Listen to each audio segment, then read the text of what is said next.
Well, good morning. Labas rytas. It's a joy to be back with you again. Džiaugsmas kartu būti su jumis vėl. Testing 1, 2, 3. Now we're on. Aha. Yeah. And it's good to be Patikrinam. back when it's springtime. Ir geras sugrįžti, kada pas jūs pavasaris. The last time I was here, we didn't see snow until my final hours. Paskutinį kartą, kada aš čia buvau, lankiausi, mums neteko matyti sniego iki paskutinės valandos, kada jau išvažiavome. My favorite part of visiting this part of the world is seeing snow. Ir pats mėgstamiausias dalykas mano, kada lankau šitą pasaulio pusę, yra pamatyti sniegą. Because I live in a desert. Nes aš gyvenu dykumoj. And we've seen snow in the past 50 years 3 times. Ir per paskutinius 50 metų mes sniegą matėme tik tai 3 kartus. But as we were leaving for the airport, it was beginning to snow last time we were here, and it was beautiful on that drive. Bet paskutinį kartą, kada čia lankiausi, mes keliavome jau į oro uostą ir matėme, kada pradėjo snigti ir buvo taip nuostabu. We're gathered together for a conference on conflict resolution. Šiandien susirinkome kartu konferencijoje apie konfliktų sprendimą. And I think as we begin, it's important for us to remember our primary purpose as Christians. Ir prieš pradedant, aš manau, mums svarbu atsiminti mūsų kaip krikščionių patį svarbiausią tikslą. I'm not a big fan of catechisms and creeds. Aš nesu didelis gerbėjas katekizmų ir išpažinimų. I prefer to go straight to the scriptures. Aš iš tikrųjų labiau norėčiau eiti tiesiai į raštą. But before I was a Christian, Bet prieš tapdamas krikščionimi, I was a part of a big denominational church in the United States. aš buvau didelės denominacinės bažnyčios narys valstijose. And they were big on having us become church members at the age of 12. Ir jų iš tikrųjų toks didelis dalykas buvo, kad jie bažnyčios nariais darydavo vaikus, kurie jau sulaukė 12 metų. And to be a member of the church, I had to memorize catechisms. Ir kad tapčiau bažnyčios nariu, aš turėjau išmokti ten eilę katekizmų mintinai. And of all the catechisms that I memorized, Ir iš visų katekizmų, kuriuos teko man įsiminti, I only remember one. aš atsimenu tik vieną, It's the very first one. patį pirmiausią. And it goes like this. Ir skamba taip. What is the chief aim of man? Koks yra pagrindinis žmogaus tikslas? And you have to memorize both the question and the answer. Ir reikia atsiminti kartu, įsiminti vaikams tiek klausimą, tiek atsakymą. And the answer is to glorify God and enjoy Him forever. Ir atsakymas yra pašlovinti Dievą ir mėgautis juo visą gyvenimą. You would think that that particular catechism was meant for every person. Galėtumėt pamanyti, kad šitas katekizmas buvo skirtas kiekvienam žmogui. And indeed, that is the desire of God. Ir tai iš tiesų yra Dievo troškimas. But there's only one person that can satisfy that question. Bet iš tiesų yra tik tai vienintelis asmuo, kuris gali patenkinti, atsakyti tinkamai į šitą klausimą. And that's a believer in the Lord Jesus Christ. Ir tai yra tikintysis Jėzumi Kristumi. Because the way to glorify God is through glorifying His Son. Nes vienintelis būdas pašlovinti Dievą yra pašlovinti jo sūnų. And the way to glorify His Son Ir vienintelis būdas pašlovinti jo sūnų is to believe who He said He was and what He was going to do. yra patikėti tuo, ką jisai sakė, kad jis yra ir ką jisai padarė.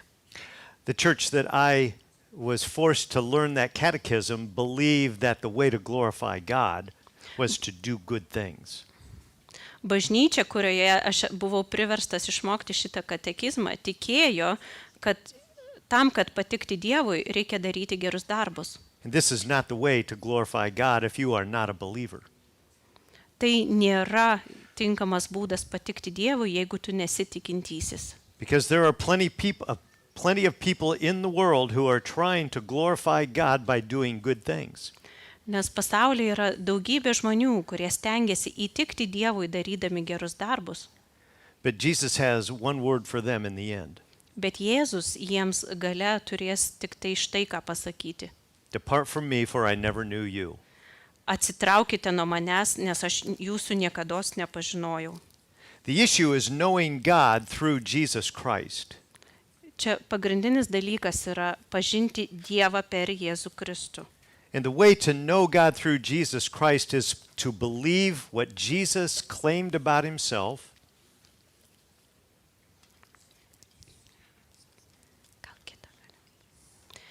Ir vienintelis būdas pašlovinti Kristų yra patikėti, ką Jisai sakė apie save. And he said, I look like a man, but I'm also God. Ir Jisai sakė, aš atrodau kaip žmogus, bet aš taip pat esu Dievas. And to believe what he did. Ir patikėti tuo, ką Jis padarė. He said, I'm coming to die to pay the penalty for your sins. Ir Jisai sakė, aš atėjau, kad numirčiau ir sumokėčiau kainą už jūsų nuodėmes. And to rise again from the dead to show that I have the power to forgive sin. Ir aš prisikėliau iš numirusių, kad įrodyčiau, kad aš turiu galę nugalėti nuodėmę. And he said that because the power of sin is death. Ir Jisai tai pasakė, nes nuodėmės galia yra mirtis. And it's hard to see a statement in reality that says, I came to forgive sin, unless there is some kind of physical manifestation. Ir būtų sunku įsivaizduoti tą jo teiginį, kad aš atėjau atleisti nuodėmes be kažkokio praktinio to parodymo. And the physical manifestation was Jesus dying and then rising again on the third day like he said he would do. Ir praktinis, fizinis to parodymas buvo tai, kad Jėzus numirė ir trečią dieną prisikėlė iš numirusių, taip kaip Jisai ir sakė. And then he can say, because you've seen me rise from the dead, now you know I can have the power to forgive sin. Ir tai padarydamas Jisai gali dabar sakyti, kadangi jūs matėte mane prisikeliantį ir nugalinti mirtį, aš turiu galę atleisti nuodėmes. Without the resurrection, there is no proof that Jesus can forgive sin. Be prisikėlimo nėra įrodymo, kad Jėzus gali atleisti nuodėmes. But rising again from the dead, that's proof that he can deliver on his promise to forgive us from the penalty of sin. Bet jo prisikėlimas yra įrodymas mums, kad Jisai turi galę išlaisvinti mus, atleisti nuodėmę ir išlaisvinti mus nuo nuodėmės bausmės. This is not a part of my notes, but I think it's important to understand. Tai nėra mano plano dalis, bet aš manau, kad tai yra labai svarbu šitai suvokti. Did you ever wonder why Jesus said, I'm going to rise from the dead after 3 days and not after 2 days or 1 day? Ar kada nors pagalvojate, kodėl tai yra taip svarbu, kad Jėzus sakė, aš prisikelsiu po 3 dienų. Ne po 2, ne po 1, bet po 3. And I think you would answer, well, because it was prophesied in Jonah that he was 3 days in the whale or in the big fish, and then he came back to life. Ir jūs greičiausiai pasakysite man, Jono išpranašavo, kad kaip jisai buvo 3 dienas žuvies pilve, taip ir žmogaus sūnus turės praleisti 3 dienas. And that's an illustration of what I'm going to do on your behalf to pay the penalty for sin. Ir And that's my rising from the dead is an illustration of what I am able to do on your behalf to pay the penalty for your sin. Ir mano prisikėlimas yra tiesiog jums parodymas, ką aš galiu padaryti, prisikeldamas iš mirties, kad sumokėčiau už jūsų kaltes. But in the days of Jesus, Bet Jėzaus dienomis the Jews superstitiously thought that once you died, the spirit of the person hung over the body and around the body for 3 days. Žydai turėjo tokį tikėjimą, kad kada žmogus miršta, jo siela apie kūną dar klajoja maždaug apie 3 dienas. And so when Jesus rises again on the 3rd day, Ir kada Jėzus prisikėlė 3 dieną, in the Jewish way, in the Jewish superstitious way of thinking, pagal žydų tas tradicijas ir tą įsitikinimą, he was good and dead. jis tikrai jau buvo miręs. And there was no doubt that he rose again from the dead. Ir tikrai nebuvo likę jokių dvejonių, kad jis prisikėlė iš numirusiųjų. So we're here today because we as Christians want to glorify God. Taigi mes esame čia šiandien, nes mes kaip krikščionys norime pašlovinti Dievą. And what I'm going to share this day is not going to make any sense or do any good for anyone unless they know Jesus personally as their Lord and Savior. Ir tai, kas šiandien su jumis dalinsiuosi, nebus jums jokios naudos, jeigu jūs asmeniškai nepažįstate Kristaus kaip savo gelbėtojo. And so it's good for us to begin on the right foot. Taigi gera mums pradėti nuo teisingų žingsnių. And you'll notice I'm standing on my right foot right now. Ir jeigu pastebėsite, dabar stovi ant dešinės savo kojos. And as we begin talking about conflict resolution, Ir kada mes pradedame kalbėti apie konfliktų sprendimą, the first thing we want to do is go to the book of Ephesians pirmiausia, mes turėtume atsiversti Efeziečiams laišką and talk about the unity of the body of Christ. ir pakalbėti apie Kristaus kūno vienybę. And you know that the identification of the church is as the body of Christ. Ir jums jau turbūt žinoma, kad bažnyčios identitetas arba kaip bažnyčia yra apibūdinama, yra kaip Kristaus kūnas. Everybody who is a believer that Jesus was both God and man and died to pay the penalty for sin and rose again from the dead is a member of the body of Christ. Kiekvienas, kuris tiki, kad Jėzus Kristus buvo žmogus ir Dievas, kuris numirė ir trečiąją dieną prisikėlė už mūsų nuodėmes, yra tikintysis ir Kristaus kūno narys. And so when we talk about the body of Christ, we're speaking of the church. Ir kada mes kalbame apie Kristaus kūną, mes kalbame apie bažnyčią. And when we think of the church, O kada galvojame apie bažnyčią, we're not thinking about primarily the local body that gathers in one place at one time. mes kalbame ne tik tai apie vietinį susirinkimą, kuris susirinka toj konkrečioje vietoje, We're talking about the universal body of Christ. mes taip pat kalbame apie visuotinį Kristaus kūną.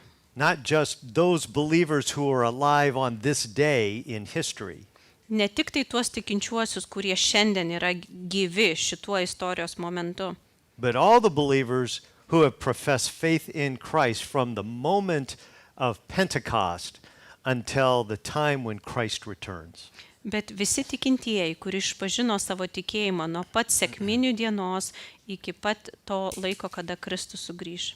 We are the body of Christ. Mes esame Kristaus kūnas. And we are part of Matthew and John and James and Peter. Mes kartu esame dalis ir Mato, ir Jono, ir Jokūbo, ir Petro. And you know what binds us together as Christians?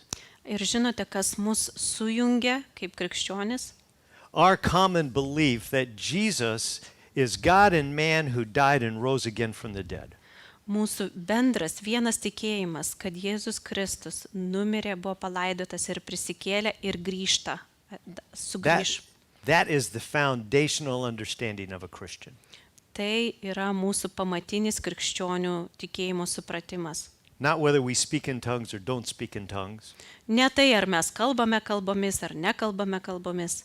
Not whether we baptize with immersion in water or sprinkling a person. Ne tai, ar mes krikštijame pilnu parnardinimu, ar tik tai pakrapinimu. Not those denominational distinctions, Ne tie tarp denominaciniai skirtumai, but who we believe is our Lord and Savior and how He accomplished becoming our Lord and Savior. bet ką mes tikime, kas yra mūsų gelbėtojas ir kaip jis mus išgelbėjo. This binds us together as believers. Štai kas mus riša kartu kaip tikinčiuosius. This makes us one in the Lord. Štai kas mus daro vieną viešpatyje. This makes us one in the Spirit. Ir tai mus daro vieną dvasioje. And this is what defines a Christian. Ir štai kas mus apibūdina, apibrėžia kaip krikščionis. And it's this understanding that binds Christians from all ages together into one body. Ir būtent šis supratimas riša, jungia visus krikščionis per visus laikus į vieną Kristaus kūną. And Paul was very concerned that the church of Jesus Christ be found together, saying and exalting the same truth through all the ages. Ir Pauliui iš tikrųjų buvo labai svarbu, kad Kristaus bažnyčia būtų įsitvirtinusi šitame teiginyje per visus amžius. And so our text for this morning in our first session Taigi šios dienos tekstas pirmoje sesijoje is found in Ephesians chapter 4 verses 1 through 6. yra Efeziečiams laiške 4 skyriuje nuo 1 iki 6 eilutės. And I'd like you to just read that aloud if you wouldn't mind. Ir paskaitysime tai. Taigi aš, kalinys viešpatyje, raginu jūs elgtis kaip dera jūsų pašaukimui, į kurį esate pašaukti. Su visu nuolankumu bei romumu, su ištverme pakęsdami vienas kitą meilėje. Siekite išsaugoti dvasios vienybę taikos ryšiais. Vienas kūnas ir viena dvasia, kaip ir esate pašaukti vienai pašaukimo vilčiai. Vienas viešpats, vienas tikėjimas, vienas krikštas, vienas Dievas ir visų tėvas, kuris virš visų, per visus ir visuose. What is our calling as Christians? Taigi koks yra mūsų kaip krikščionių pašaukimas? To proclaim the same gospel message from age to age. Skelbti tą pačią Evangelijos žinią amžiai iš amžių. The gospel that says Jesus is both God and man and died and rose again from the dead to pay the penalty for our sin. Evangelijos žinia, kuri yra ta pati per amžius, kad Jėzus Kristus, žmogus ir Dievas, mirė ant kryžiaus, buvo palaidotas, prisikėlė, kad atpirktų mūsų nuodėmes. That is our foundation. Tai yra mūsų pamatas. But notice what it says in verse 1. Bet pastebėkite, kas yra rašoma pirmoje eilutėje. There's not only a responsibility to proclaim the same gospel message that Paul did, Tai nėra tik tai atsakomybė mums skelbti tą pačią žinią, kurią skelbė Paulius, but to walk in a worthy manner. bet taip pat ir elgtis, kaip yra priderama. And I want you to notice what he's going to say about how to walk in a worthy manner in verse 2. Ir žiūrėkite, dabar pažiūrėsime detaliau, kaip mums reikėtų elgtis arba vaikščioti būtent tokiu būdu, kaip mums ir pridera. Many of us would go to the Ten Commandments and say that's how to walk a worthy life. Dauguma iš mūsų turbūt pamastytume apie 10 Dievo įsakymų ir sakytume, na, va štai kaip mums reikėtų deramai elgtis. And indeed, that kind of life will be exhibited by a Christian. Ir iš tiesų toks gyvenimo būdas bus tikinčiųjų gyvenime. But I want you to notice the elements that he emphasizes that are part of the worthy walk. Bet aš norėčiau atkreipti jūsų dėmesį į tuos dalykus, kuriuos pabrėžia Paulius, kurie mums yra tinkami, kad elgtumėm tinkamai savo pašaukimui. That's found in verse 2. Antroje eilutėje. With all humility and gentleness, with patience, showing forbearance to one another in love. Su visu nuolankumu bei romumu, su ištverme pakęsdami vienas kitą meilėje. These are the elements that we build a worthy walk upon. Štai šitie dalykai yra tie, kuriais mes turėtume grįsti savo vaikščiojimą su Dievu. And if humility and gentleness and patience and forbearance are the building blocks in our worthy walk, Taigi nuolankumas, romumas, su ištverme, pakantumas ir meilė vienas kitam yra tie statybiniai akmenys, ant kurių mes statome savo vaikščiojimą, tinkamą vaikščiojimą. then we need to understand what these words mean and how they look when we apply them in our lives. Taigi jeigu jie yra mūsų statydinantis akmenys, mums reikia suprasti, pabandyti suprasti, ką jie reiškia ir kaip juos taikyti mūsų gyvenime. Before we begin looking at these four elements, Taigi prieš žiūrėdami į šitos 4 dalykus, I want us to understand the general theme and message of the book of Ephesians. aš norėčiau, kad mes suvoktume pagrindinę temą laiško Efeziečiams. We could summarize the book of Ephesians as bodybuilding. Efeziečiam laišką galėtume tiesiog apibendrinti kaip kūno statymas. And remember, the word body is used as a metaphor to describe the church. Ir atminkite, kad kūnas čia turime omeny Kristaus bažnyčią. And when we talk about building the body, we're talking about developing the body. Ir kada kalbame apie kūno statymą, tai kalbame apie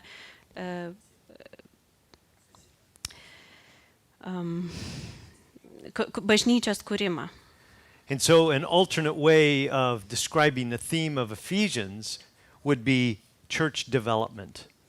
Ir tiesiog bendrai galėtume Efeziečiams laišką apibūdinti kaip bažnyčios statydinimas.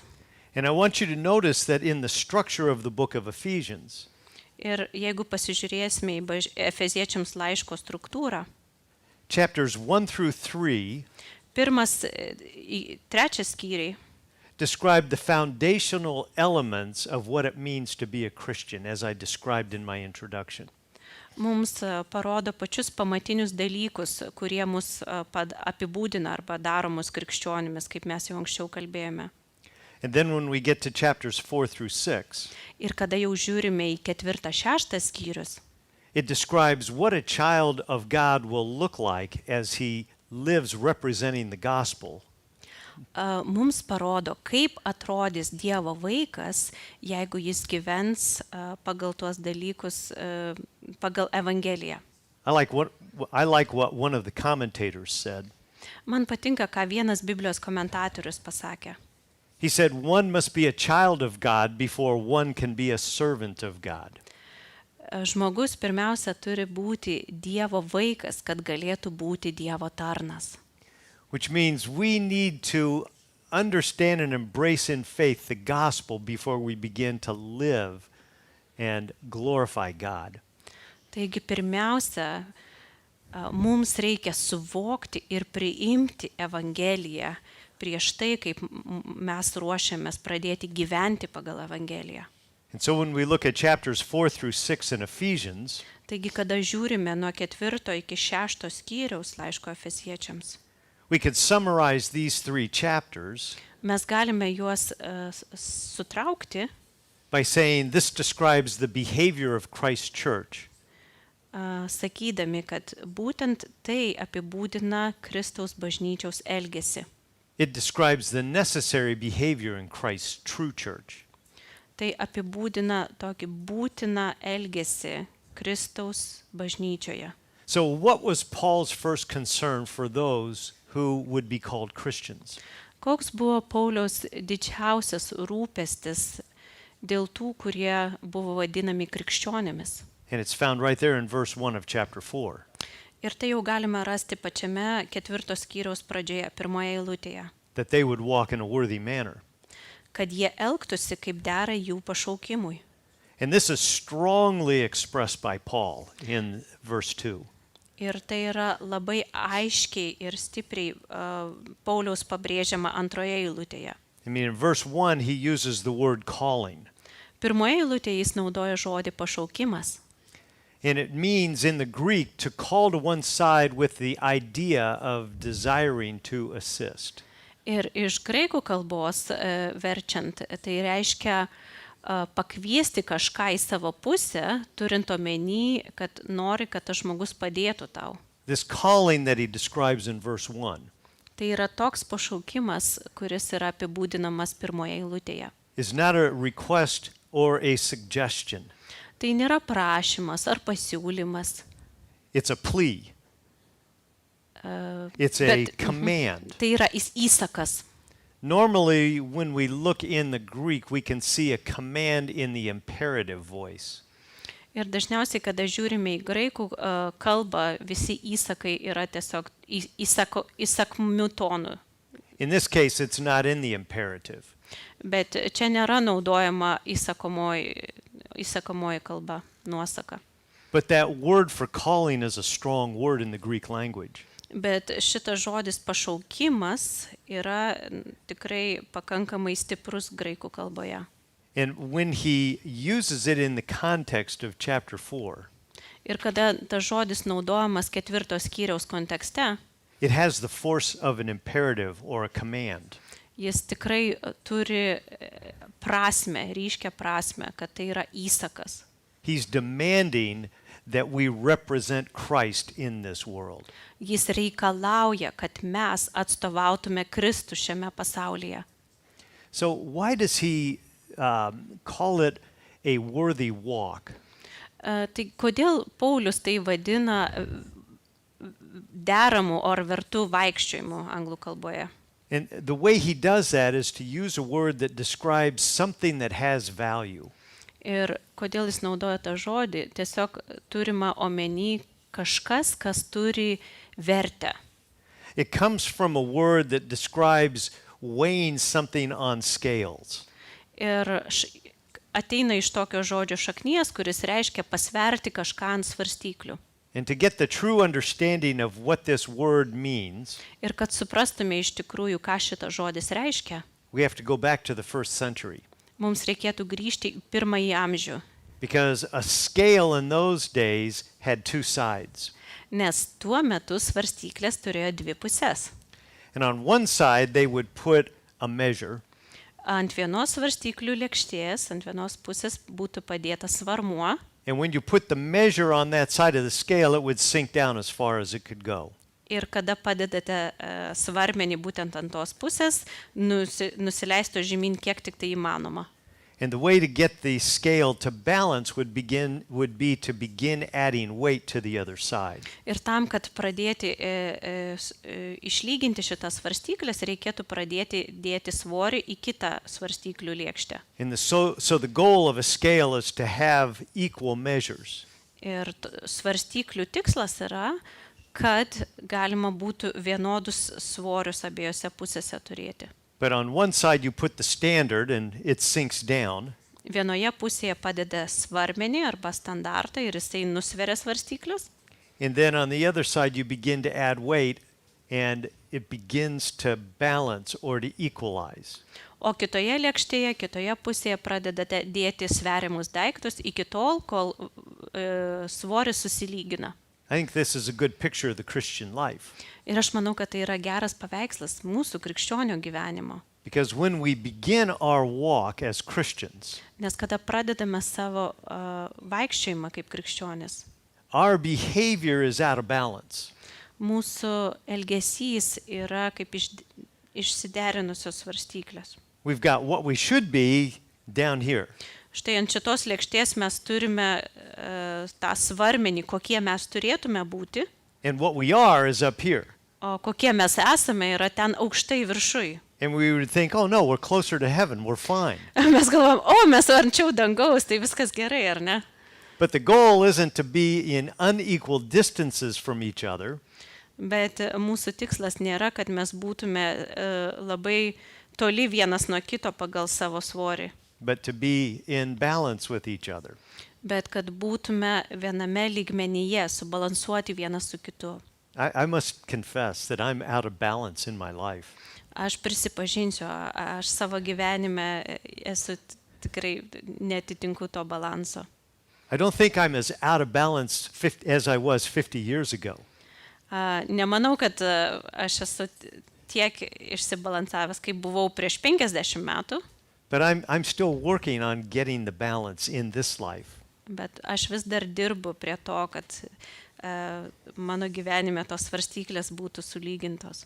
And you know when the balance comes? Ir žinote, kada ateis tas tikras balansas? 1 John 3:2 tells us.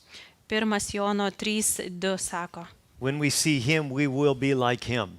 kai pamatysime jį, mes būsime tokie kaip ir jis. That's the balance.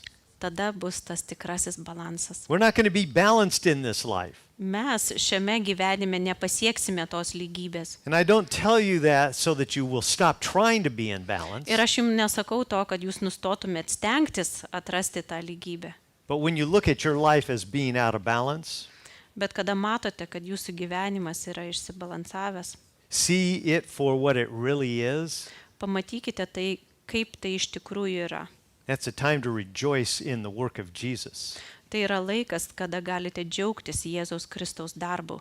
That the reality of 1 John 2:1 Kad 1 Jono laiško 1 skyriaus, is a comfort to 2 you. skyriaus 1 eilutės yra paguoda jums. Because 1 John 2:1 Nes 1 Jono 2.1 sako, John is writing, my little children, Jonas rašo, mano maži vaikeliai, I'm writing to you that you may not sin. aš rašau jums, kad nenusidėtumėte. But if anyone sins, Bet jei kuris iš jūsų nusidėtų, we have an advocate with the Father, mes turime užtarėją pas tėvą, Jesus Christ the righteous, Jėzų Kristų teisųjį, who is the propitiation, or the word means satisfaction kuris yra permaldavimas už mūsų nuodėmes, of our sins, už mūsų nuodėmes. and not only ours, but those for the whole world. Ir ne tik už mūsų, bet už viso pasaulio. What a comforting verse for us. Kokia paguodžianti eilutė mums. This is what keeps me going when I see my own sin. Štai kas man padeda nepalūžti ir eiti toliau, kai aš matau savo paties nuodėmę. When I see I'm out of balance. Kai matau, kad aš esu jau išsiderinęs. See, once you balance, then you're in harmony, aren't you? Kada jūs subalansuojate, tai pasiekite šitą harmoniją. And every time we sin without confessing and repenting, Ir kiekvieną kartą, kada nusidedame ir neišpažįstame ir neatgailaujame, we're out of balance. mūsų svarstyklės išsiderina. But when we confess and repent, Bet kada išpažįstame ir atgailaujame, we come back into balance vėlgi susiderina tie svarmenys. until the Spirit of God, through the Word of God, shows us another area where we're out of balance. Iki tol, kol Dievo šventoji dvasia per savo žodį vėl mums parodo, atveria kažkokią tai kitą sritį mūsų gyvenime ir vėl mes matome, kad išsiderinę esam.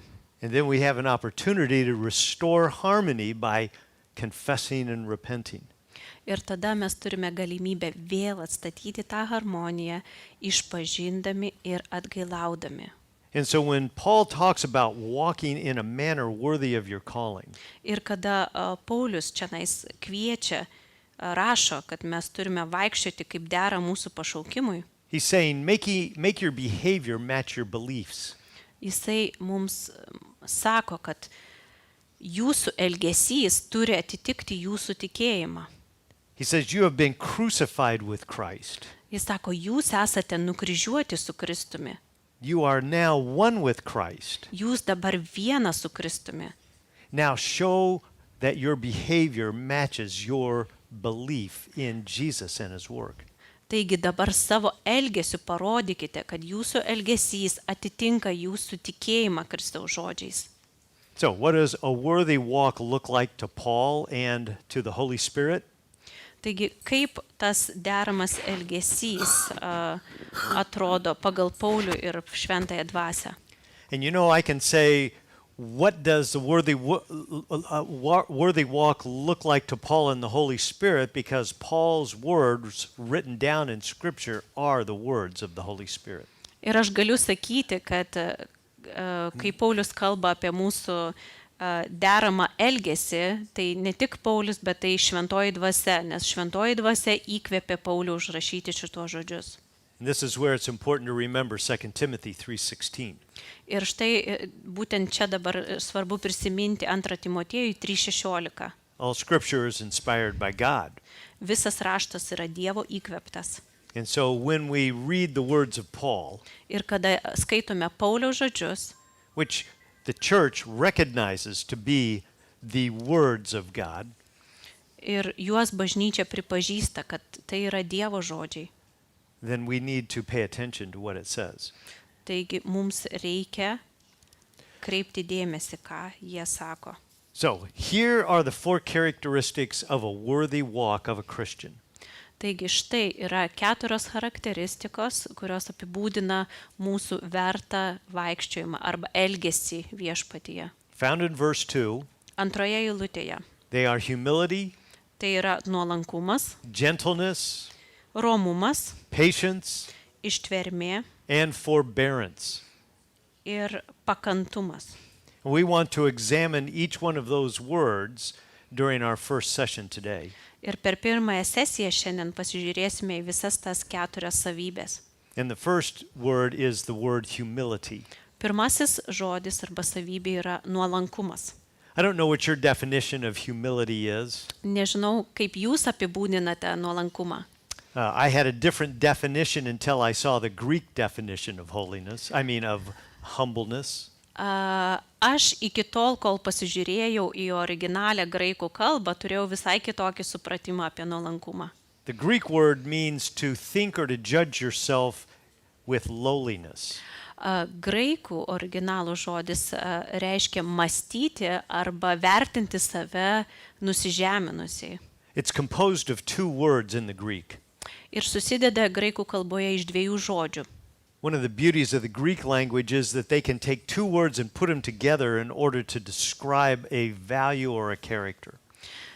Kas iš tikrųjų yra nuostabu graikų kalboje, kad galima paimti du žodžius, juos sujungti, padaryti sutartinį žodį, kad apibūdinti kažkokią tai savybę ar vertybę. And so this Greek word comes from the verb that means to think. Taigi šitas žodis nuolankumas graikų kalboje kyla iš vieno žodžio, kuris reiškia mąstyti. And the other word means to be ignoble or slavish or humble. Ir kito žodžio, kuris reiškia būti nusižeminusiu, tokiu nevertu. Notice that there's a responsibility that's associated with this word. Taigi žiūrėkite, kad su šituo žodžiu yra surišta tokia kaip ir atsakomybė. You are to think yourself to be more slavish than you want to believe yourself to be.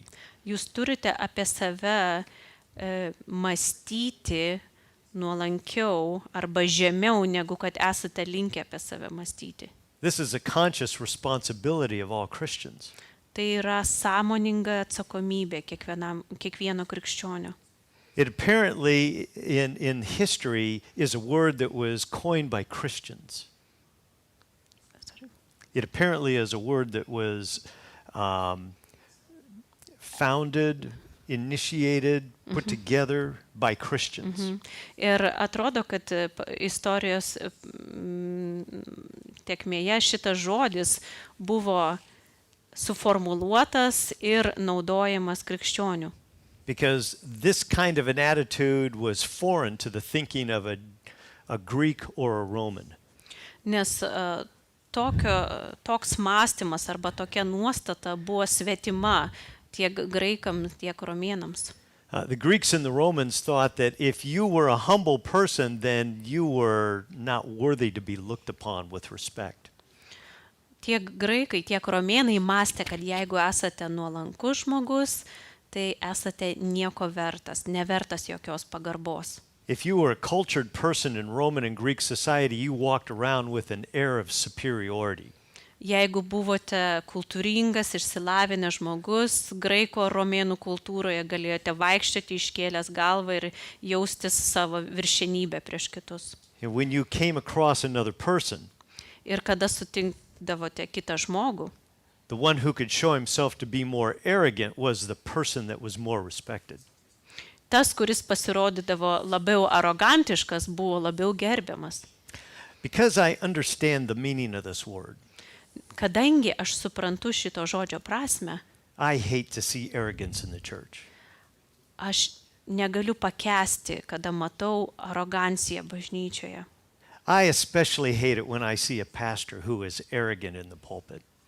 Ir aš ypatingai negaliu pakęsti, kada matau pastorių, kuris rodo aroganciją stovėdamas priekyje. Now you have to make a distinction between arrogance and confidence.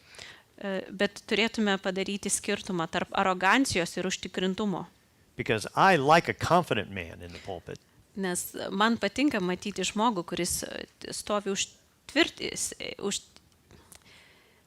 užtvirtintai, tvirtai priekyje. A man who's confident and humble. Žmogus, kuris yra tvirtas ir tuo pačiu nuolankus. But I hate being around people who are confident in their arrogance. Bet aš nekenčiu būti tarp tų žmonių, kurie yra savimi pasitikintis ir arogantiški. A humble person is the one who says, I'm no better than you. Nuolankus žmogus sakys, aš nesu geresnis už tave. I may be a pastor, I may be a teacher of God's word, Aš galiu būti pastorius, Dievo žodžio mokytojas, but we're all the same, one in Christ. Bet mes visi Kristuje esame vienodi. And I need to serve you just as much as you need to serve me. Ir aš turiu tau patarnauti lygiai taip pat, kaip ir tu turi patarnauti man. When I was a young Christian, Kai buvau jaunas krikščionis, I had the privilege of getting acquainted with the man who has been my pastor for 50 years, who is now with the Lord. man teko garbė susipažinti su žmogumi, kuris mano buvo pastorius 50 metų ir dabar jau jis yra su viešpačiu. You may recognize the name John MacArthur. Jūs greičiausiai atpažinsite šitą vardą, John MacArthur. I've run into many people who think that he was an arrogant man. Ir man teko sutikti daug žmonių, kurie galvojo, kad John MacArthur yra arogantiškas. But I'm here to tell you that when I was a young Christian, I was very impressed with his character. Bet galiu pasakyti, kad aš buvau jaunas krikščionis, aš buvau labai sužavėtas šitos asmenybės. Because in the early days when I was with the church, Nes savo jauno krikščionio dienomis, kada buvau bažnyčioje, it was growing very quickly. bažnyčia augo labai sparčiai. Their first structure housed about 400 people. Pirmasis pastatas maždaug apie 400 žmonių talpino. And they were packing the church out. So they had to go to 2 services and then 3 services on Sunday. Ir jiems reikėjo savo tarnavimus padalinti netgi į 2 arba į 3 tarnavimus per sekmadienį, kad galėtų sutalpinti visus žmonės, kurie norėjo. 3 services wasn't enough to contain all the people who wanted to hear the teaching of God's Word. Ir netgi 3 pamaldos per dieną buvo nepakankama, kad sutalpinti visus žmonės, kurie norėjo išgirsti Dievo žodį. So they built another structure that could seat 1,200 people at one time. Taigi jie pastatė didesnį pastatą, kuris vienu metu galėjo talpinti 1200 žmonių. And this was 4 years after he began teaching in the church. Ir tai buvo jau po 4 metų, kada jisai pradėjo mokyti bažnyčioje. And within 1 year, they had to begin teaching 2 services. Ir metų bėgyje, po pastato pastatymo, jie vėl turėjo pradėti mokyti per 2 sesijas. And in fact, after another year, they had to be 3 services, and they still didn't have enough room for all the people. Ir dar po metų jiems reikėjo daryti jau 3 pamaldas ir vis tiek negalėjo sutalpinti visų žmonių, kurie norėjo klausytis Dievo žodžio. And this is when I was first introduced to his ministry. Ir tada būtent tuo metu aš pirmą kartą buvau supažindintas jo tarnystę. So the leadership of the church decided we need another building. Taigi bažnyčios vadovybė nusprendė, kad mums reikia And dar didesnio pastato. They built one that could seat 2,500 people in one service. Ir jie pastatė pastatą, kuris galėjo talpinti 2500 žmonių per vienas pamaldas. And when they opened that building, they had to go to 2 services immediately.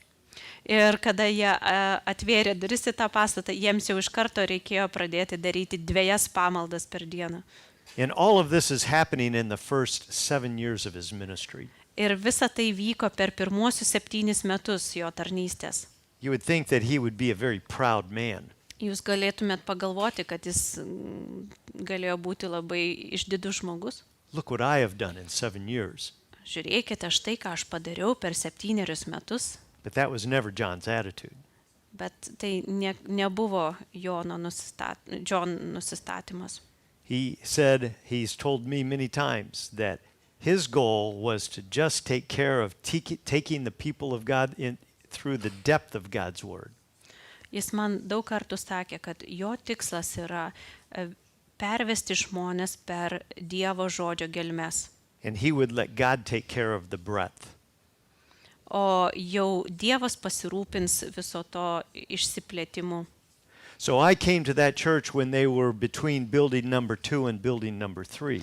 Aš prie bažnyčios prisijungiau, kada jie buvo tame tarpe tarp 2 ir 3 pastato statyme.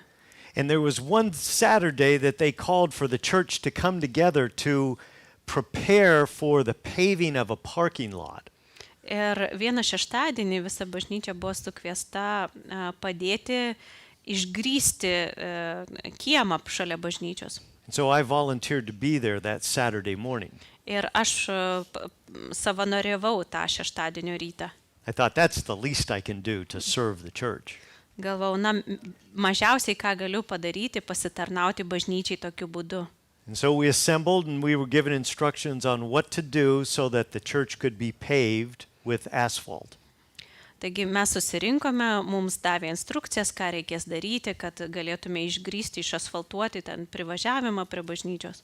And my group walked out to this area Ir mano grupė nuėjo į šitą vietą and we were beginning to work, ir jau buvome bepradeda darbą, but we saw somebody who was there ahead of us doing the work. bet mes pamatėme kažką, kas jau darbavosi toje vietoje. It was my pastor, John MacArthur. Ir tai buvo mano pastorius, John MacArthur. He said, if my church needs to be serving by preparing that area for parking, I'm going to be a part of that body. Ir jo nusistatymas buvo, kad jeigu mano bažnyčia turi pasitarnauti, kad paruoštume stovėjimo aikštelę prie bažnyčios, aš būsiu ten ir ten tarnausiu. He said, I'm not better than my people. Aš nesu geresnis negu visi kiti žmonės. I'm not better than my sheep that I need to nourish with the word of God. Aš nesu geresnis negu kad šitos avis, kurias turiu maitinti Dievo žodžiu. He said, I'm one of them. Aš esu vienas iš jų. And that was a good lesson for me. Ir tai buvo gera pamoka man, Leaders need to be humble, kad vadovai turi būti nuolankus. but not just leaders. Ir ne tik vadovai. All of us here Mes need to be visi humble. čia esantis turime būti nuolankus. All of us need to look at each other and say, you're better than me. Kiekvienas iš mūsų turime pažiūrėti vienas ir kitą ir sakyti, tu esi geresnis už mane. That includes older believers as they look at younger believers. Ir tai taip pat apima ir vyresniuosius tikinčiuosius, kada jie žiūri į jaunesnius tikinčiuosius. I may know more and I may have walked with Christ longer than you, but that does not make me better. Aš galiu būti vyresnis Kristuje, galiu žinoti už tave daugiau iš Dievo žodžio, bet tai nepadaro manęs geresnių už tave. We are equal in the sight of God. Dievo akise mes esame vienodi. And I will look for ways to serve you as you will look for ways to serve me. Ir aš ieškosiu būdų patarnauti tau, lygiai kaip ir tu ieškai būdų pasitarnauti man. Let's take that thought and let's put that into a marriage relationship for just a moment. Taigi paimkime šitą mintį ir pabandykime ją pritaikyti mūsų santuokoje. Because in the big picture, we're talking about how the church is to be looking at each other. Kai mes žiūrime į didesnį paveikslą, mes kalbame apie tai, kaip bažnyčios turi žiūrėti viena į kitą. But in a marriage relationship, the principle of humility is just as important as if it was something in the church. Bet santuokos santykiuose šitas nuolankumo principas yra lygiai toks pat svarbus kaip ir bažnyčioje. You have two people, man and woman, and I have to say man and woman, male and female these days. Turite du žmonės santuokoje, tai yra vyras ir moteris. Ir They come together, they form one family. jie ateina kartu, susitinka kartu ir sudaro šeimą. And in the next chapter, Ephesians chapter 5, Ir kitame skyriuje, Efeziečiams 5, it says that this marriage plan is a model of the church. yra paaiškinama, kad šita santuoka yra bažnyčios modelis. God comes with his redeemed to form one body. Dievas susitinka su savo atpirktaisiais ir sudaro vieną kūną. And each is humbly serving the other. Ir kiekvienas iš šitų pusių, kiekviena iš šių pusių nuolankiai tarnauja viena kitai. But what happens when one party thinks that they're better than the other? Bet kas atsitinka, jeigu viena pusė galvoja, kad jinai yra geresnė už kitą? Then you have disunity. Tada turite nebėra vienybės. Now, I know God is better than us. Ir aš žinau, kad Dievas tikrai yra geresnis negu mes. He's created us. Jis mūsų sukūrė That makes him superior. ir tai jau daro jį viršesniu už mus. but he humbly serves his creation by providing for their needs daily. Bet jis nuolankiai tarnauja savo kūriniai, pasirūpindamas jų kasdieniais poreikiais. He humbly serves his creation by becoming its savior. Jisai nuolankiai tarnauja savo kūriniai, pats tapdamas jų gelbėtojų. Now, when we go into the marriage relationship, Kada kalbame apie santuokos ryšius, we know that men are called to be leaders in the home. mes žinome, kad vyrai yra pašaukti būti vadovai šeimoje. And we know that they have the final responsibility in decision making before God. Ir mes žinome, kad jie turi galutinę atsakomybę prieš Dievą už tai, kad būtų priimami sprendimai šeimoje. But that doesn't make women less important. Bet tai nedaro moterų mažiau svarbiomis. But her role is different. Bet jos rolė, vaidmuo yra kitoks. According to creation in chapter 2, Pagal sukūrimą antrame skyriuje, she was created to support man in this pradžios world. antrame skyriuje, ji buvo sukurta palaikyti vyrą šitame pasaulyje, Not to lead man. o ne jam vadovauti, ne jį vesti. Man was designed to lead woman. Ir vyras buvo sukurtas, kad vestų moterį. But I want you to notice something in Ephesians 5 before we come back to Ephesians 4. Bet aš norėčiau atkreipti jūsų dėmesį į vieną dalyką Efeziečiams 5 skyriuje, prieš tai, kai grįšime į 4 skyrių. In Ephesians 5:21, Efeziečiams 5:21 Paul makes a general statement. Paulius daro tokį bendrą teiginį. He says, "Be subject to one another in the fear of Christ." Sako, paklusdami vieni kitiems Dievo baimėje. This is spoken to the body of Christ. Čia kalba Kristaus kūnui. The body of Christ has men and women in it. Kristaus kūnui, kuris sudarytas tiek iš vyrų, tiek iš moterų. And you're supposed to be subject to each other. Ir čia yra parašyta, kad jūs turite vieni kitiems paklusti. But then in verses 22 through 33, O toliau nuo 22 iki 23 eilutės he describes how that submission to each other works out in marriage. Paulius paaiškina, kaip šitas paklusnumas yra įgyvendinamas santuokoje. And it says in verse 22 through 24, "Wives, be subject to your own husbands as to the Lord." 22 iki 24 sako, jūs žmonos, būkite klusnios savo vyrams lyg viešpačiui. Treat him as the leader. Žmonos, laikykite savo vyrą tarsi vadovą. He has to bear responsibility for the decisions that he makes to God.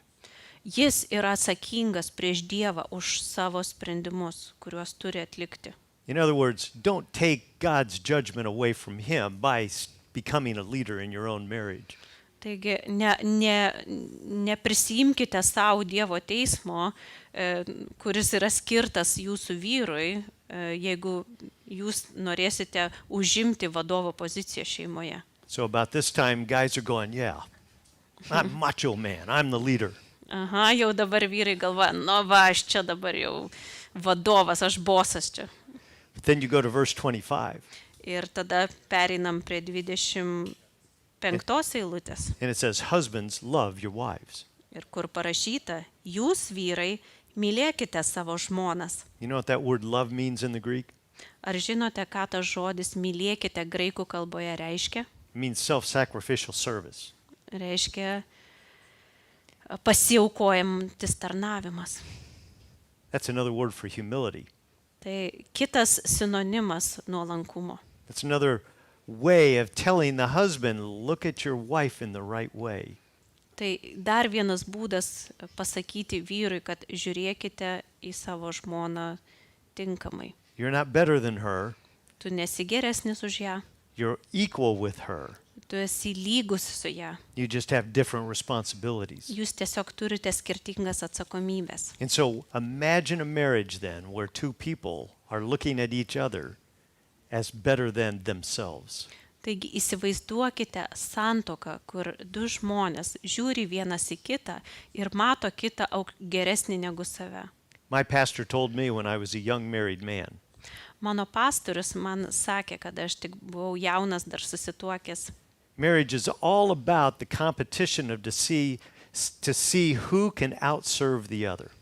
Santuoka yra tarsi varžybos, kuriuose kiekvienas varžosi, kaip gali vienas kitam geriau patarnauti. If we had that attitude in our marriages, we wouldn't have conflict.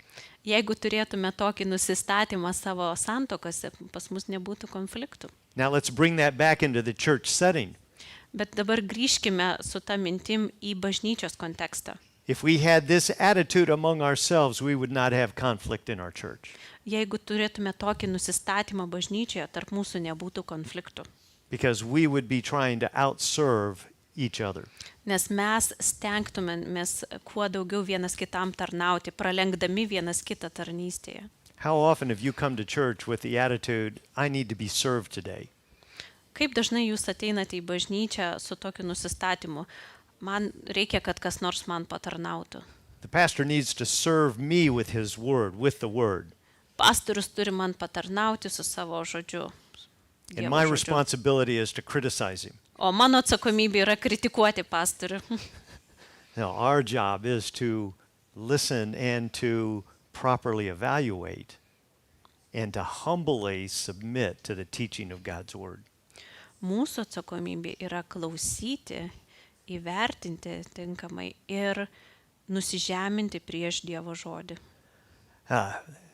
Being a Christian is to be humble. Būti krikščionimi reiškia būti nuolankiu. And being a humble Christian out in the world is one of the more difficult things to do, let alone to be humble in the church. Ir būti nuolankiu krikščionimi pasaulyje yra sunku ir kalbant apie bažnyčią taip pat yra labai sunku būti nuolankiu.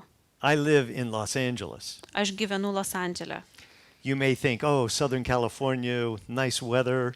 Na, jūs galvojate Pietų Kaliforniją, geras oras, It's always warm, even in the Visada winter. visada šilta, netgi žiemą. You got the beach, you got the mountains. Turite paplūdimį, turite kalnus. In the wintertime, you can go skiing in the morning and you can be on the beach in the afternoon. Žiemą galite kalnuose paslidinėti, o popietę praleisti degindamėsi paplūdimį. But we also have millions of people. Bet mes taip pat turime milijonų žmonių. And when they want to get somewhere, they get on a freeway. Ir kada jie nori kažkur nuvažiuoti, jie visi į autostradą sulenda. And they drive really fast. Ir jie važiuoja labai greitai. And they like to weave in and out. Ir jiem patinka nardyti tarp mašinų. And as I've gotten older, I don't like to weave in and out anymore. Ir kai aš jau darausi vyresnis, man tasai nardymas visai nepatinka. I like to go fast, but I like to stay in one lane. Man patinka važiuoti greitai, bet man patinka laikytis vienos juostos. But I have people passing me and cutting me off, and I'm having to put on my brakes. Bet aš pastoviai randu žmonių, kurie mane aplenkia, užvažiuoja man į priekį, užstabdo, tada aš turiu greitai spausti stabdžius. And my attitude is not humble on the freeway. Ir kada aš esu autostradoje, mano nusistatymas tikrai nėra nuolankus. Decades ago, Prieš kelis dešimtmečius I used to drive out to get next to the person to give them a dirty look. aš darydavau taip, tiesiog išvažiuodavau į šalia esančią juostą, kad susilyginčiau su tuo žmogum ir dar į jį piktai pasižiūrėčiau. But guys will relate to me when I say what I'm about to say. Bet vyrai tikrai supras, kai aš dabar pasakysiu. You always drive with the Holy Spirit. Jūs visada važiuojate su šventąja dvasia. She's in the passenger seat. Jinai sėdi tenais keleivio pusėje. And the Holy Spirit always speaks up when you do wrong. Ir šventoji dvasia pradeda kalbėti, kai jūs kažką netaip padarote. And so I was convicted every time I did this. Ir kiekvieną kartą, kai aš taip dariau, aš buvau pakaltintas. And finally, the true Holy Spirit got through to me. Ir galiausiai tikroji šventoji dvasia pasiekė mano širdį. And I began to be more humble in my driving. Ir aš pradėjau būti nuolankesnis savo vairavime. It didn't correct those around me who were trying to kill me. Tai nepataisė tų, kurie važiuodavo aplinkui mane ir bandydavo nusižudyti. But I had an opportunity to show my Christian character. Bet man tai buvo galimybė parodyti savo krikščionio charakterį. by not looking at myself as superior to that person who is doing wrong. Nesistengiant galvoti arba parodyti save kaip viršesnį, negu kad tas žmogus kelyje. Some people say that humility is the first, second, and third essential ingredient in the Christian life. Kai kurie sako, kad nuolankumas yra tas pats svarbiausias ingredientas krikščionių gyvenime. And I would tend to agree with that. Ir aš linkčiau sutikti. Because I see the damage that arrogance does. Nes aš matau, kokią didelę žalą arogancija daro, išdidumas. Arrogance splits churches. Išdidumas, arogancija skaldo bažnyčias. Humility is what brings a church together. O nuolankumas yra tai, kas surenka ir laiko bažnyčią kartu. Paul in Acts chapter 20, verse 19. Paulius apaštalų darbe 20 skyriuje 19 eilutėje says that humility is an irreplaceable part of the Christian life. Sako, kad nuolankumas yra nepakeičiama krikščionių gyvenimo dalis. In chapter 20 of Acts, Apaštalų darbų 20 skyrius, Paul is on his way back to Jerusalem.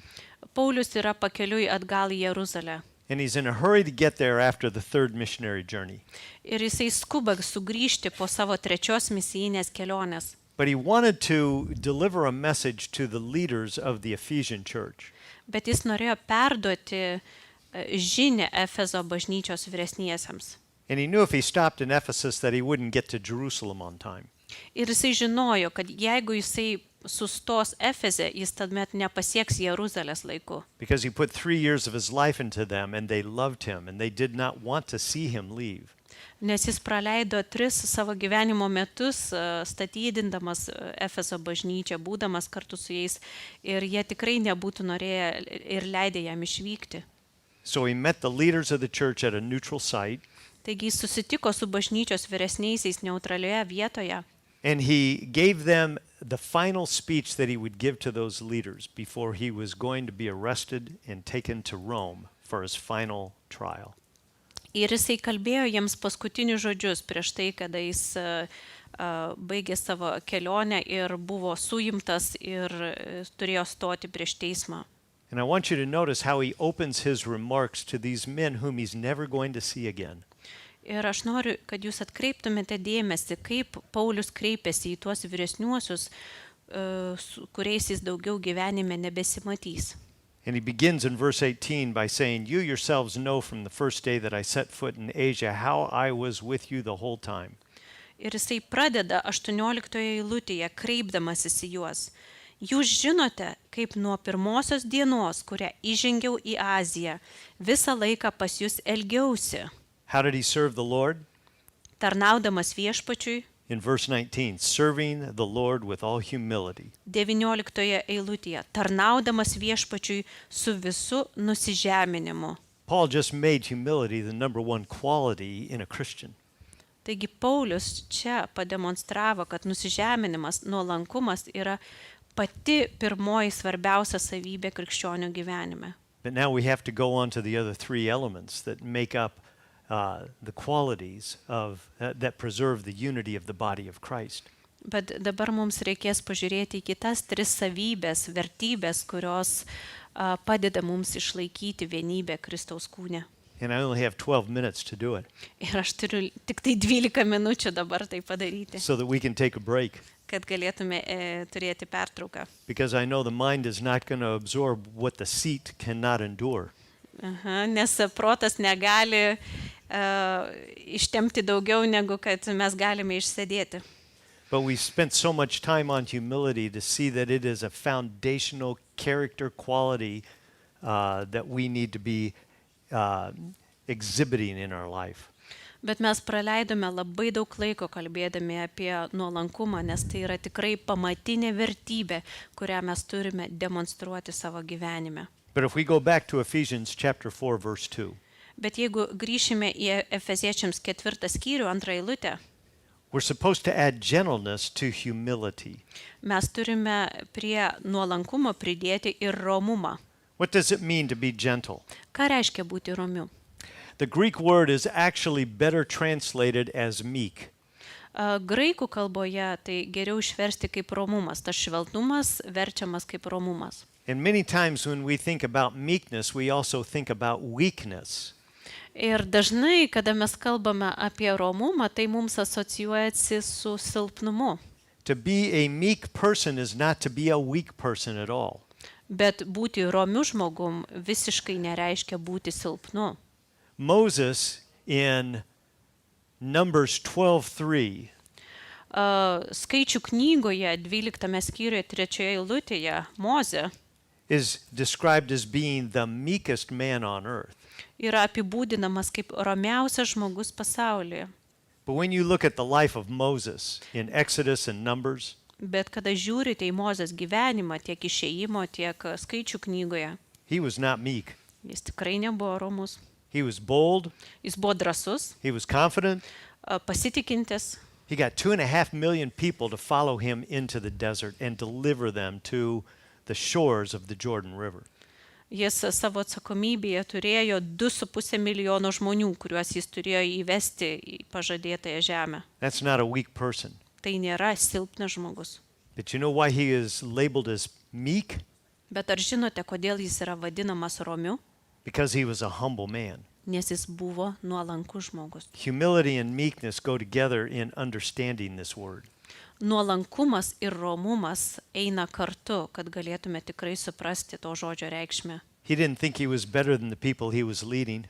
Jis negalvojo, kad jis yra kažkuo geresnis už tuos žmonės, kuriuos jis vedė. In fact, you'll remember in one story, God says, "Step aside, Moses, I'm going to destroy my people and I'm going to make you a new people." Jeigu prisiminsite, vienu atveju netgi viešpats pasakė, Moze, atsitrauk nuo šitų žmonių, kad aš juos galėčiau sunaikinti ir iš tavęs padarysiu naują tautą. And when you think about the holiness and the wrath of God, Ir kada mastote apie Dievo šventumą ir Dievo rūstybę, you would think that Moses would say, "Hey, yeah, go ahead. Destroy them. It's not me. Good." galvotumėt, kad Mozė sakytų, gerai viešpate, tikrai sunaikink juos, o palik mane ramybėje. But what did Moses do? Bet ką Mozė darė? He said, "No, Lord, take me, not them." Mozė sako, ne viešpate, geriau pašalink mane, o ne juos. Because if you take 2.5 million people, Lord, Nes viešpate, jeigu tu sunaikinsi 2,5 milijono žmonių, the people of the world will think that you're a weak God that could not lead 2.5 million people. pasaulio žmonės aplinkiniai juoksis ir galvos, kad tu esi silpnas Dievas, kuris nesugebėjo įvesti 2,5 milijono žmonių į pažadėtąją žemę. It's better if you just take me, one person, Geriau būtų, jeigu tu pašalintum mane, vieną žmogų, and display your glory in these people by leading them through another man. ir parodytum savo šlovę, parinkdamas kitą žmogų vesti šitą tautą. This word is interesting in the Greek. Šitas žodis graikų kalboje skamba labai įdomiai. It's used to describe a wild animal who's been tamed. Jis apibūdina laukinį žvėrį, kuris buvo sutramdytas. And this word is often used to describe the taming of a wild horse. Ir dažnai šitas žodis yra naudojamas apibūdinti arklio sutramdymą, laukinio arklio sutramdymą arba prijaukinimą. I like to watch Western movies. Man patinka žiūrėti westerną. And often we see cowboys go out and get a wild horse and then they have to tame that horse. Ir dažnai tose filmuose matome, kaip kaubojai turi pasigauti laukinį arklį ir tada jau jį sutramdyti. And once they tame that horse, they can guide that horse and make it do whatever they want. Ir kada jau jie sutramdo tą gyvulį, tada jau gali jį naudoti, jodinėti ar kitiems tikslams. If you're a meek person, Jeigu esate romus žmogus, God can train you to do whatever he wants you to do. Dievas gali išmokyti jūs daryti tai, ką jisai nori, kad jūs darytumėte. And I know this, that God hasn't fully tamed me yet. Ir aš žinau štai ką, kad Dievas dar manęs pilnai nesutramdė. Because I still rise up and try and do my will and not his will. Nes aš vis dar sukylu ir bandau daryti tai, ko aš noriu, o ne tai, kokia yra jo valia. This word is used in the Greek language Tai graikų kalboje šis žodis naudojamas to describe someone who's slow to insist on getting his own way. Apibūdinti žmogų, asmenį, kuris yra lėtas reikalauti, kad viskas būtų daroma jo būdu. How fast are you to claim your way over somebody else's way? O kokie jūs esate greiti reikalauti, kad viskas būtų daroma pagal jūs, o ne pagal kitą asmenį? Because the faster you want your way over somebody else's way shows that you're not a meek person. Nes kuo greičiau jūs norite pasiekti savo būdo, negu kad kito žmogaus, parodo, kad kiek jūs esate dar nenuolankus, neromus. And again, I use the illustration of marriage. Ir vėlgi aš panaudosiu santuokos pavyzdį. When you have two people who are humble and meek, Jeigu turite du žmonės, kurie nuolankus ir romus, you've got two people saying, hey, no, this time we'll do it your way. Turite žmonės, kurie sako, ne, šį kartą darykime taip, kaip tu nori. And the other person is going, no, I got it last time. You do it. It's your turn. O kitas žmogus sako, ne, praeitą kartą darėm taip, kaip aš noriu, dabar darykim taip, kaip tu nori. And now you got another problem, another conflict in marriage. Ir vėlgi nauja problema, naujas konfliktas santuokoje. Because you're trying to outdo each other and making the other person do something. Nes jau pradeda varžytis, kad daryti viską, kaip kitas žmogus nori. This word describes somebody who does not assert his own authority or his own importance. Šitas žodis tiesiog apibūdina asmenį, kuris nesistengia iškelti savo paties autoriteto ir savo viršenybės ir tai įgyvendinti. One of the commentators even said that this describes somebody whose mind, tongue, heart, and desires are under perfect control. Vienas iš komentatorių netgi turėjo tokią išreiškę mintį, kad tai apibūdina žmogų, kurio protas, širdis, Mind, tongue, heart, and desires. Protas, liežuvis, širdis ir troškimai, and desires are... Desires, yeah, the desires of the heart, the interests that I have. Yra pilnai kontroliuojami. So my question is to you, how humble and how meek are you? Mano klausimas jums, ant kiek jūs esate nuolankus ir romus? Don't answer too quickly. Nesistengite atsakyti greitai.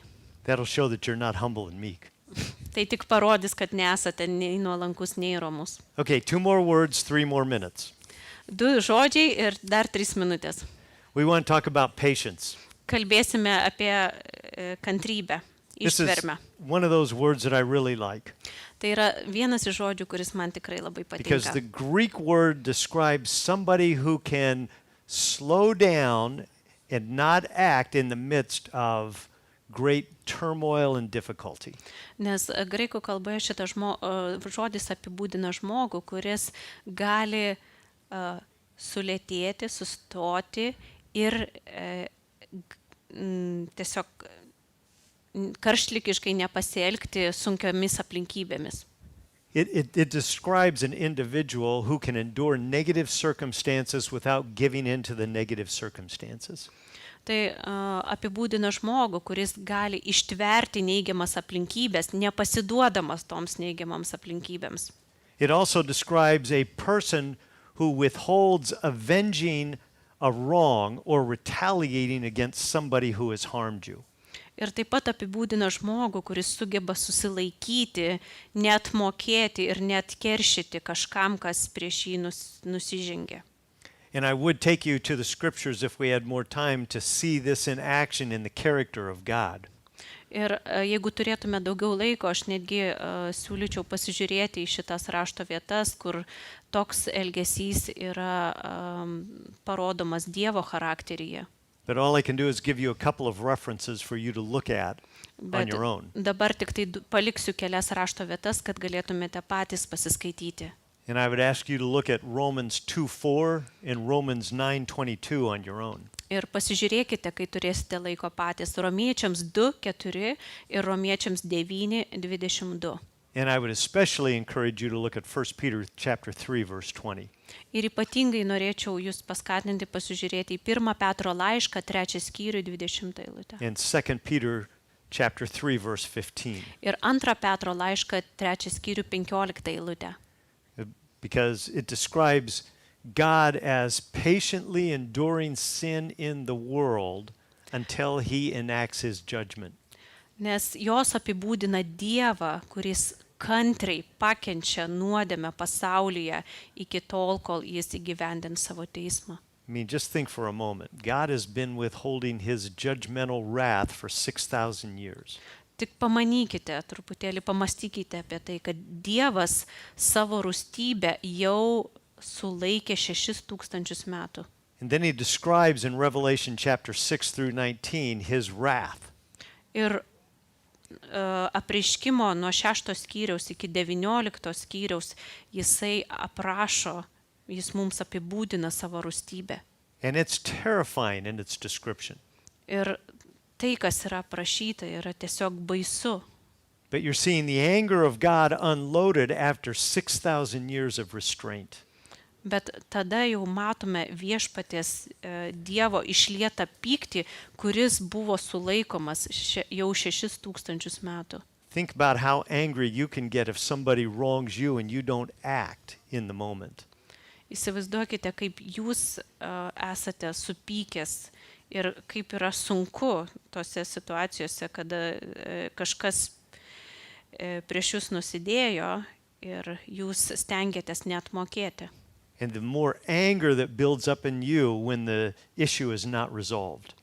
Ir kaip per laiką tas pyktis susikaupia tol, kol ta situacija nėra išspręsta. This is God in Revelation 6 through 19. Tai yra tas Dievas apreiškimo knygoje nuo 6 iki 19 skyriaus. But every day he does not act, it demonstrates his patience. Bet kiekvieną dieną jisai susilaiko ir demonstruoja savo kantrybę. Okay, one more word, Taigi, dar vienas žodis. and I'm 30 seconds overtime, Ir aš jau 30 minučių virš laiko. so I'll make this viršiju. short. Taigi, trumpai. That's the word forbearance. Pakantumas. And when we look at this word, Ir kada žiūrime į šitą žodį, let's ask the question, how do you handle uncharitable behavior toward others or of others toward you? noriu paklausti, kaip jūs elgiatės, kada kiti žmonės negerai su jumis elgiasi. Especially when their actions make life more difficult for you. Ypač, kada jų veiksmais jums apsunkina gyvenimą. You're putting up with somebody else's bad behavior toward you. Jūs bandote pakęsti kažkieno kito blogą elgesį su jumis. This is what a forbearing spirit is exemplifying. Štai ką reiškia šitas pakantumas. Enduring somebody else's bad intentions toward you without you reacting. Pakenčiant kito žmogaus blogus ketinimus arba blogus veiksmus jūsų atžvilgių į tai nesureaguojant. There's a proverb that speaks to this issue. Yra patarlė, kurie apie tai kalba. It says in Proverbs 10:12, Patarlių 10:12. hatred stirs up strife, but love covers all transgressions. Neapykanta sukelia vaidus, o meilė padengia visas nuodėmes. This is what it means to be forbearing. Štai ką reiškia būti pakančiu. You have to look at love in Scripture as being defined as self-sacrificial service. Jūs turite žiūrėti į meilę raštuose kaip pasiaukojančią tarnystę. And when you think of love, you have to think about putting others ahead of yourself. Ir kada kalbama apie meilę, turite įsivaizduoti, kad jūs kitą pastatote prieš save, aukščiau negu save. You'll remember in Leviticus that Jesus was asked a question toward the end of his ministry. Jeigu prisiminsite, Jėzus savo tarnystės pabaigoje turėjo atsakyti į tokį klausimą, jam užduotą. Jews ask him, what is the greatest commandment? Žydai jo paklausė, koks yra didžiausias įsakymas? And Jesus said, oh, that's easy. Ir Jėzus pasakė, o, lengva. There's two commandments, but there's one word that controls both of those commandments. Yra du įsakymai, bet yra vienas žodis, kuris yra bendras šiems įsakymams. He said, number one, love God with your whole heart, soul, and mind. Pirmas, mylėk Dievą visą savo sielą, visų protų ir visą širdimi. Number two, love your neighbor as yourself. Ir antra, mylėk savo artimą kaip save patį. What is Jesus saying? Ką Jėzus sako? Self-sacrificial service to God, self-sacrificial to man.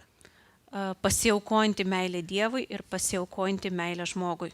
And what's even more interesting about that second part of Jesus' statement Ir kas dargi įdomiau dėl antrosios dalies Jėzaus teiginio, is the context in which he is quoting, love your neighbor as yourself.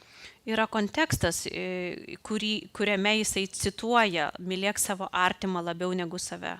Because in Leviticus 19:18, Nes kunigų knygos 19 skyriuje 18 eilutėje Jesus is only quoting the last part of that verse. Jėzus cituoja tik tai antrąją dalį tos eilutės. You know what the first part says? O žinote, ką sako pirmoji eilutės dalis? It says, you shall not take vengeance nor bear a grudge against any of the sons of your people. Pirma eilutės dalis sako, nekeršykite ir atleiskite savo artimui. You know what that's saying? Ar suprantate, ką tai reiškia? Somebody is wronging you and your response is to be self-sacrificially serving them. Kad kažkas prieš jūs nusižengia, o koks jūsų atsakas yra pasiaukojantis tarnavimas tam žmogui. That's an interesting turn of events, isn't it? Tai labai įdomus toksai posūkis. And so when we look at preserving the unity of the body, Taigi, kada mes kalbame apie bažnyčios kūno vienybės išlaikymą and walking in a worthy manner of our confession as Christians, ir elgimasi vertas savo pašaukimo kaip krikščionių, there's four words that are going to best express how we do that. yra 4 savybės arba 4 žodžiai, kurie geriausiai apibūdina, kaip mes tai turime daryti. Humility, Nuolankumas, meekness, romumas, patience, ištvermė arba Forbearance. kantrybė ir pakantumas. We open the conference by singing, they'll know we are Christians by our love. Mes pradėjome šitą konferenciją giedodami, kad jie žinos, kad mes esame krikščionys iš mūsų meilės. If they're going to see our love, Jeigu jie matys mūsų meilę, they need to see our humility, our meekness, our patience, and our forbearance. kad matytų mūsų meilę, jie turi matyti mūsų nuolankumą, mūsų romumą, mūsų ištvermę ir mūsų pakantumą. May we commit ourselves to honoring the words of Paul in our lives. Taigi mes pasišvęskime, kad galėtume pagerbti Pauliaus žodžius ir pritaikyti juos savo gyvenime. Let me close this in prayer and then we'll take a break and I'll turn it back over to you. Okay? Taigi užbaigsime su malda ir tada turėsime pertrauką. Lord, thank you for our time together this morning. Dieve, dėkojame už šį laiką, šį rytą. We are humbled by your word. Esame pažeminti Viešpatie tavo žodžio. We see what you want. Mes matome, ko tu nori We see what we are not. ir mes matome, kokie mes nesame. Help us to live as you want us to live and to be who you want us to be. Padėk mums gyventi taip, kaip tu nori, kad gyventume ir būti tokiais, kokiais tu nori, kad mes būtume. You have made us lights and salt in the world. Tu mus padarai šviesa ir druska šiame pasaulyje. Help us to be the humble, the meek, the patient, and the forbearing salt and light that you want us for the sake of the gospel. Padėk mums būti nuolankia, rome, ištverminga ir pakančia druska ir šviesa šiame pasaulyje, kad neštume tavo evangeliją. And we ask this so that your gospel and your Christ will be displayed prominently in us. Ir mes prašome, kad tavo evangelija ir Kristus būtų atspindėta mūsų gyvenime. Amen. Amen.